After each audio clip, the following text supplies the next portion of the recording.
Hello friends, welcome to chemistry Learnopedia. हम लोग अपने ऑर्डर कंप्लीट कर चुके थे केमिकल काइनेटिक्स में। आज हम लोग देख रहे हैं अपना kinetics of elementary parallel reaction. इन एलिमेंट्री पैरेलल रिएक्शन को हम लोग साइड या कॉन्करेंट रिएक्शन भी कहते हैं। तो साइड रिएक्शन, पैरेलल रिएक्शन का मतलब क्या होता है?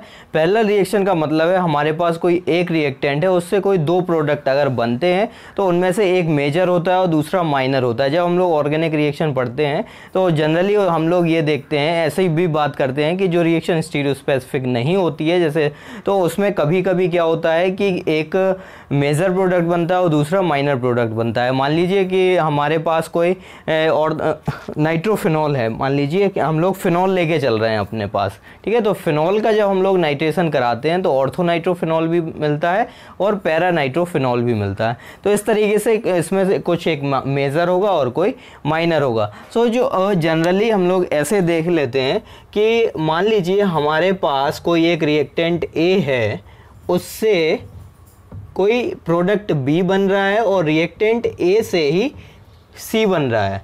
So this is major and this is minor, this is major and this is minor. So the rate constant for the formation of B from A is K1 and the rate constant for the formation of C from A is K2. So this is the K1 and K2 are the rate constant for the formation of B and C respectively. So if we derive it, so for the derivation we can see here. Initially let us consider at T is equal to 0 the concentration of A is a small a, and after T time it is T is equal to T. So let us consider X is the disappearance of the concentration of A, and the formation of B and C let us consider at T is equal to T, and that is Y, and for T is equal to T the concentration of C is Z. So we can consider X is equal to Y plus Z.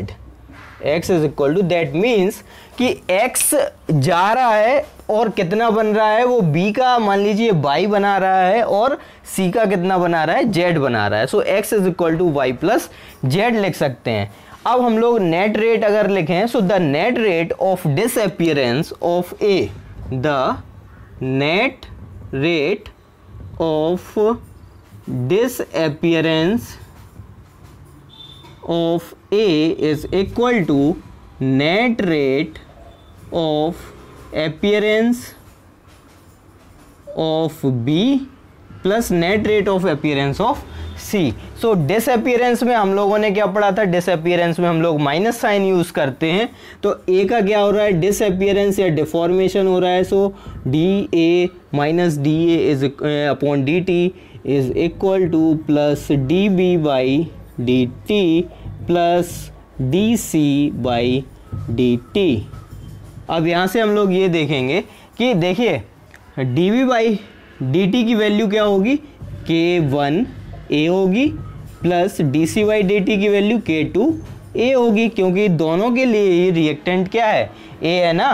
So K1A plus K2A and dA by dt is the rate of deformation of A. So this is the equation 1 and this is equation 2. इस तरीके से हम लोग इसको लिख सकते हैं। So the net rate of deformation of A we can write here as, so minus D। अब देखिए यहाँ से कितना है? A माइनस एक्स हो रहा है upon dt is equal to K1A। K1A का मतलब क्या है? A कितना है? A का कॉन्सेंट्रेशन एट T टाइम पर A का कॉन्सेंट्रेशन कितना है? A minus x. So this is K1 A minus x plus K2 and A minus x. दोनों में से कॉमन क्या आ रहा है? A माइनस एक्स कॉमन आ रहा है। यहाँ से भी जब हम लोग लिखेंगे so minus DA by dt and minus minus plus dx by dt is equal to K1 plus K2 A minus x. dA A initial value है, that is constant, so dA by dt, so the differentiation of with respect to t goes to 0, so this value goes to 0. So here we have dx by dt is equal to K1 plus K2 A minus x. सो अब variable separable method use करेंगे जब हम लोग, सो यहाँ से dx upon a minus x is equal to k1 plus k2 dt। Here इसको integrate कर देंगे, x is equal to 0 to x is equal to x तक जा रहे हैं, at t is equal to 0 से किसी जनरल टाइम हम लोग t तक चल रहे। जब हम लोग इनका 1 अपॉन एक्स का, जैसे हम लोगों ने देखा हुआ था अपनी प्रीवियस वीडियोस में, 1 upon x d x is equal to क्या था, ln x होता है। अगर माइनस साइन है सो माइनस ln x हो गया। So 1 upon a minus x d x is equal to minus ln a minus x. So इसका क्या हो जाएगा, माइनस का ln a माइनस एक्स, और इसका जो x इज इक्वल टू 0 से x is equal to x तक इसका हमारे पास लिमिट है k1 plus k2, upper limit minus lower limit जब अप्लाई करेंगे सो यहाँ से t आएगा, x की वैल्यू रखेंगे, सो माइनस का ln a minus x, minus minus plus हो जाएगा, so ln a is equal to k1 plus k2 t। Derivation काफ़ी इंपॉर्टेंट होते हैं केमिकल काइनेटिक्स में, सो यहाँ से हम लोग पूरा डेरिवेशन इसीलिए पढ़ते हैं। अब यहाँ से देखिए इसको हम लोग क्या लिख सकते हैं, ऐसे लिख सकते हैं k1 plus k2 t is equal to ln a upon a minus x, लॉन भी बोलते हैं इनको। सो अब देखिए हमारे पास जो वैल्यू आई है वो k1 plus k2 t is equal to ln a upon a minus x आई है। अब a क्या है, इनिशियल कंसंट्रेशन है, तो इसको हम लोग ऐसे भी लिख सकते हैं, that is the initial concentration of a nought and at the a minus x is the concentration at any general time t. So here e to the power x, so a naught upon a t is equal to e to the power k1 plus k2 t। हम लोग क्या calculate कर रहे हैं, हम लोगों का जो टारगेट है कैलकुलेट करने का वो ये है कि कंसंट्रेशन किसी जनरल टाइम टी पे जब इस तरीके की रिएक्शन हो रही हैं, सो कंसंट्रेशन ए का कितना रह जाता है, बी का कितना कंसंट्रेशन फॉर्म होता है और सी का कितना कंसंट्रेशन फॉर्म होता है। सो हम लोगों का जो मेन एम है वो है कंसंट्रेशन को फाइंड करना। अगर हमारे पास k1 और k2 की वैल्यू गिवन है तो हम लोग बी और सी के कंसंट्रेशन को फाइंड कर सकते हैं। सो यहाँ से अब हम लोग देखेंगे कि किसी जनरल टाइम टी पे जो कॉन्सेंट्रेशन आया है ए का वो कितना आया है, A naught e to the power minus k1 plus k2 t. So this is the concentration of A at any time t, that means A इतना कन्वर्ट हो गया है किसमें, बी और सी में। अब हम लोग देख रहे हैं बी और सी का कितना कंसंट्रेशन फॉर्म हुआ है। सो हम लोग देख सकते हैं यहाँ से कि जो dB by d T rate law, अगर हम लोग law of mass action apply करेंगे जब, सो B का जो फॉर्मेशन का रेट है वो है dB by d t and this is equal to K1A। C का जो रेट ऑफ अपीयरेंस या फॉर्मेशन रेट है वो है dC by d t and that is equal to K2A when we apply law of mass action. So here we get the concentration of A. Now our aim is to calculate the concentration of B and the concentration of C. So what would be the concentration of B? So here we apply the rate law. What is the rate law?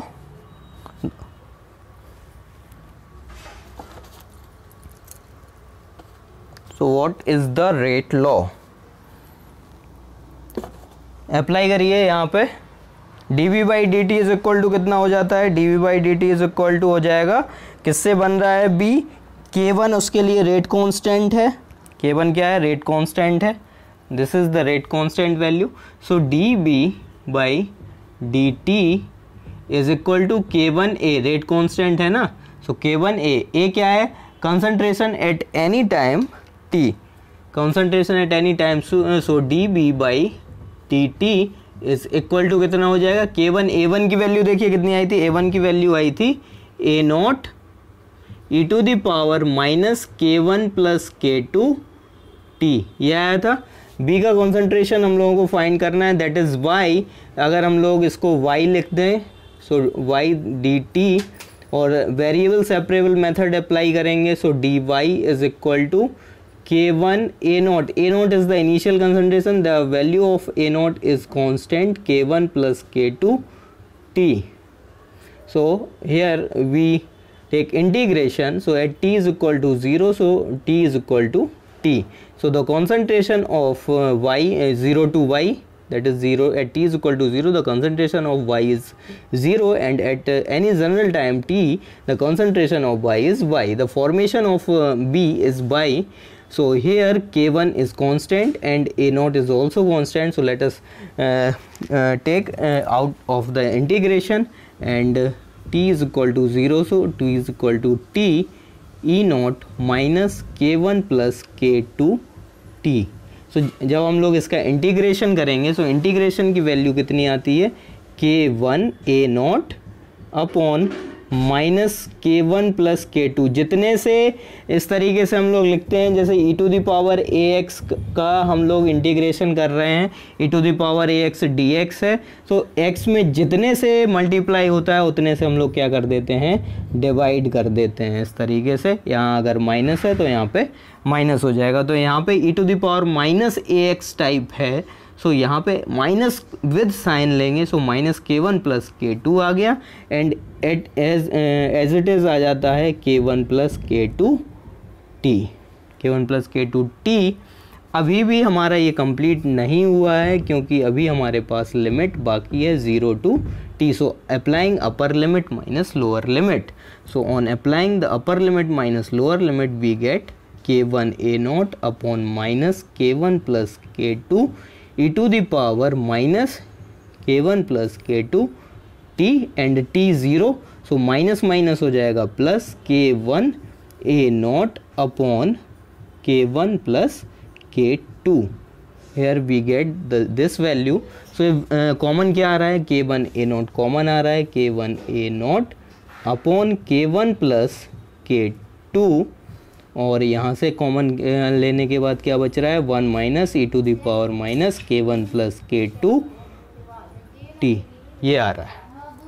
So this is the concentration of B at any general time T.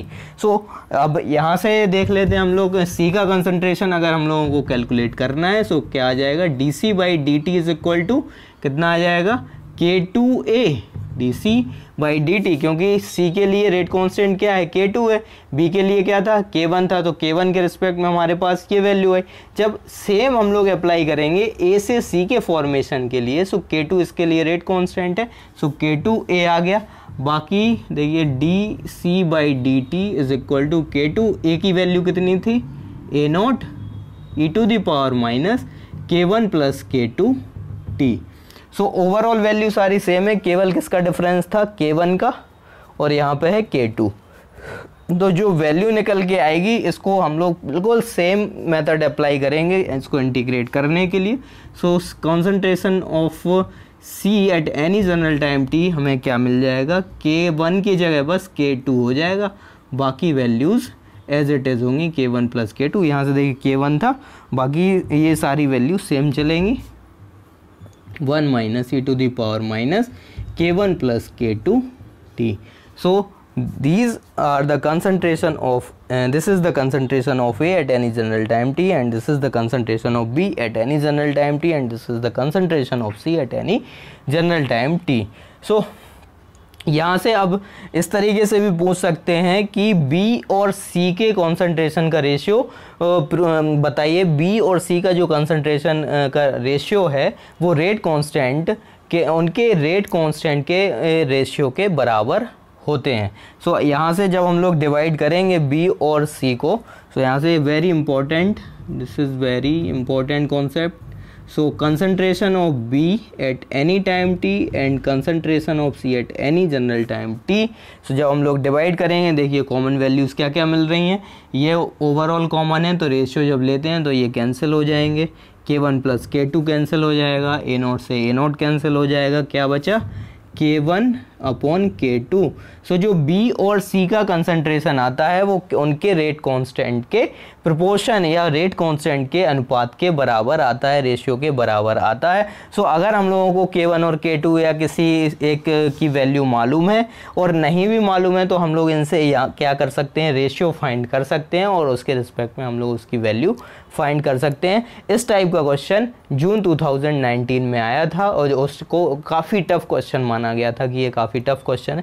Tough question नहीं है, हमें ये अगर concept नहीं पता है तो ज़रूर टफ लगेगा, क्योंकि डेरिवेशन काफ़ी बड़े होते हैं लेकिन कॉन्सेप्ट काफ़ी छोटा सा होता है। तो ये था एक ओवरऑल कॉन्सेप्ट, बी और सी का रेशियो लेना था। इसका हम लोग क्वेश्चन अगले वीडियो में पढ़ेंगे, जो भी प्रीवियस ईयर के क्वेश्चन है वो हम लोग अलग से पढ़ेंगे उन सब चीज़ों को। सो बी और सी के कॉन्सेंट्रेशन का जो रेशियो आया वो किसके, K1 और K2 के अनुपात के बराबर आया।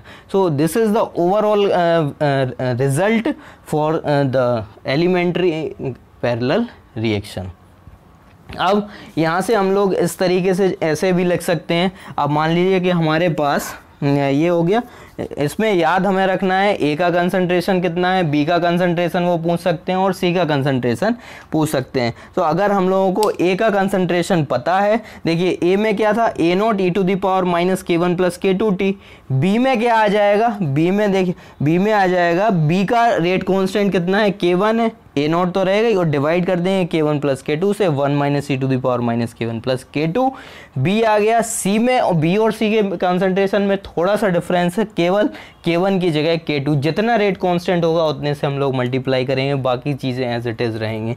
अब हम लोग अब इसी बेसिस पे, जैसे ये हमारे पास है तो हम लोग इसी बेसिस पे अब लोग एक और क्वेश्चन लिखेंगे और उसको हम लोग डायरेक्ट उसका रिजल्ट लिखेंगे कि हमारे पास ए है, ए से बी बन रहा है, सी बन रहा है और डी बन रहा है। मान लीजिए अब 3 रिएक्शन एक साथ हो रही हैं ए से, और इसके लिए K1 है, इसके लिए K2 है और इसके लिए K3 है। तो रेट कांस्टेंट इसके लिए हमें कंसंट्रेशन की वैल्यू लिखना है। सो ए का कंसंट्रेशन किसके बराबर होगा, ए का कंसंट्रेशन इसकी के अकॉर्डिंग हम लोग अप्लाई करेंगे, A naught e to the power minus, देखिए 2 थे रेट कांस्टेंट तो 2 का सम आया, 3 है तो 3 का आ जाएगा। सो K1 plus K2 plus K3T, ए कंप्लीट हो गया। बी का देखिए BT इज इक्वल टू हो जाएगा, क्या हो जाएगा अब, K1 ए naught upon K1 plus K2 plus K3 आएगा। अब टोटल हमारे पास कितने हैं, 3 है ना रेट कांस्टेंट की value. So K1 plus K2 plus K3, और यहाँ से हम लोग लिखें 1 minus e to the power K1 plus K2 plus K3T, ये कंप्लीट हो गया। इस सिमिलरली हम लोग CT लिखेंगे। सो CT के लिए क्या है, C के लिए K2 है ना, K2 आ गया, बाकी चीज़ें एज इट इज़ रहेंगी, K1 plus K2 plus K3 और 1 minus e to the power minus K1 plus K2 plus K3T हो गया। CT के बाद DT भी लिखेंगे। सो K3 है ना इसके लिए, सो K3 आ जाएगा, A naught upon K1 plus K2 plus K3 और 1 minus e to the power minus K1 plus K2 plus K3T, ये हो गया। So A B C D सबके कॉन्सेंट्रेशन हमें पता चल गया। इनका अगर रेशियो पता करना है सो बी सी को डिवाइड कर सकते हैं, सी डी को डिवाइड कर सकते हैं, बी डी को डिवाइड कर सकते हैं। सो हमें बी सी डी जो प्रोडक्ट फॉर्म हो रहे हैं उनके कंसंट्रेशन का रेशियो उनके रेट कांस्टेंट के टर्म में मिल जाएगा। So this is all about the kinetics of elementary parallel reaction.